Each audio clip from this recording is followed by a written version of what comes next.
복음 한 줄.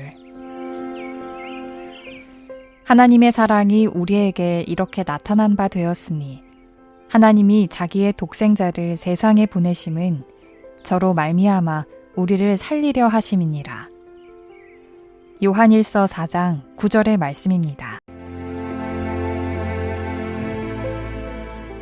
오늘의 복음을 함께 하시면서 주님께서 나에게 무슨 말씀을 주시는지 묵상하며 또 귀 기울이며 나아갔으면 좋겠습니다. 저희 부부가 결혼해서 한 3년 만에 첫 아이를 임신했는데 그 아이를 낳고 나서 저 아내가 얼마나 기뻤는지 모릅니다. 얼마 전에는 제가 암수술을 받았는데 3개월이 지나고 나서 재검사를 했거든요. 의사 앞에 갔는데 의사가 깨끗하게 나았습니다. 이 말을 듣는 순간 얼마나 기뻤는지 모릅니다. 모든 사람들에게 가장 기쁜 소식은 무엇일까요? 우리를 구원하실 구세주가 태어나셨다는 것입니다. 하나님은 그 아기의 이름을 예수라고 지어주셨고 예수라는 이름의 뜻은 자기 백성을 저희 죄에서 구원할 자라는 뜻입니다. 예수님의 제자 중에 사도 요한은 이렇게 증거했습니다. 하나님께서 당신의 외아들을 이 세상에 보내주셔서 우리는 그분을 통해서 생명을 얻게 되었습니다. 이렇게 해서 하나님의 사랑이 우리 가운데 분명히 나타났습니다. 저희 교회 장로님이 계신데 그 부인이 심한 병에 걸려서 몹시 오랫동안 앓았습니다. 그때 장로님이 이렇게 기도했다고 하시더라고요. 하나님, 제 아내는 하나님 앞에 쓰임받기에 합당한 사람입니다.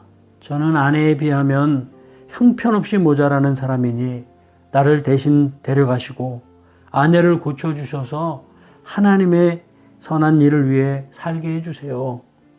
아내를 얼마나 사랑하면 이런 기도를 하셨겠습니까? 하나님께서 여러분을 얼마나 사랑하시는지 알고 계신가요? 여러분이 죄 때문에 하나님의 심판을 받아야 할 때 하나님께서 여러분 대신 하나님의 사랑하시는 아들을 세상에 보내셔서 여러분 대신 하나님의 심판을 받게 하셨습니다. 그리고 나의 죄를 대속하신 예수를 믿으면 구원받아 영생을 얻게 하셨습니다.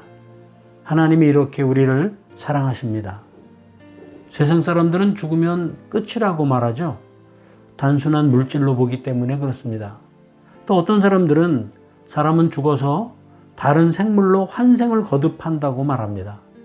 죄에 따라서 심지어는 벌레로도 태어난다고 믿습니다.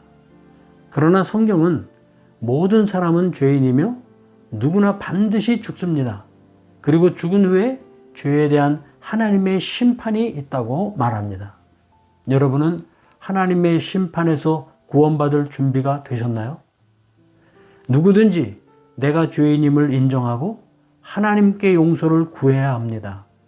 예수님이 나의 죄를 대속하시고 부활하신 구세주이심을 믿어야 합니다. 그러면 하나님께서 죄를 용서해 주십니다. 하나님께서 나를 의롭다고 인정해 주십니다. 하나님의 자녀가 되어 천국을 기업으로 받게 됩니다. 사랑하는 북녘 동포 여러분, 그리고 이 방송을 듣고 계시는 여러분을 위해서 기도하겠습니다. 우리를 사랑하사 예수님을 세상에 보내시고 누구든지 믿으면 구원해 주시겠다고 약속하신 하나님, 오늘 이 기쁜 소식을 듣게 해주셔서 감사합니다. 이 세상 만물과 나를 창조하신 하나님, 그리고 나를 사랑하시는 하나님이 계심을 믿습니다. 그동안 하나님을 모르고 우상을 섬기고 죄 가운데 살았음을 고백합니다. 예수님이 나의 죄를 대속하시고 죽었다가 다시 살아나신 것을 믿습니다. 나의 죄를 용서해 주시길 예수님의 이름으로 기도하옵나이다. 아멘.